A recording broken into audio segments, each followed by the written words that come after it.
Assalomu alaykum aziz kitobxonlar. Bugun biz sizlar bilan kanadalik hind yozuvchisi Robin Sharmaning "O'lsang kim yig'laydi" asari haqida so'z yuritamiz. Ma'lumot uchun ushbu asarimiz 1939-yilda nashrdan chiqadi. Robin Sharmaning "O'lsang kim yig'laydi" asarining nomidan ham bir olam ma'no bor. Bu asar insonlarga hayotning har qanday zarbasiga qarshi qalqon vazifasini o'taydi. Ayniqsa, hozirgi insonlar pala-partish hayotlarini tartibga solib olishi uchun yordam beradi.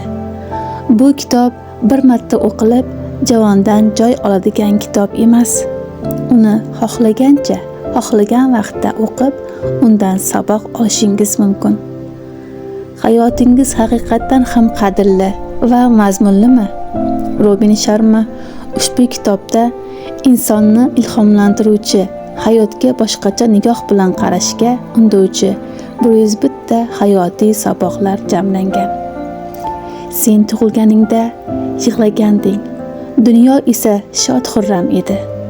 Shunday yashaginki, vafot etayotganingda ham dunyo yig'lasin. Sen shod-xurram bo'l. Kitob sizga quyidagilarni o'rgatadi. Haqiqiy baxtni qanday topish mumkin? O'z vaqtini to'g'ri boshqarish sirlarini. Maqsadlar sari qanday intilish kerak? Ichki xotirjamlik va muvaffaqiyat kalitlarini. Agar siz hayotingizni mazmunli qilishni, katta maqsadlarga erishishni va boshqalarga foyda keltirishni istasangiz, bu kitob aynan siz uchun. O'qing, mutolaa qiling.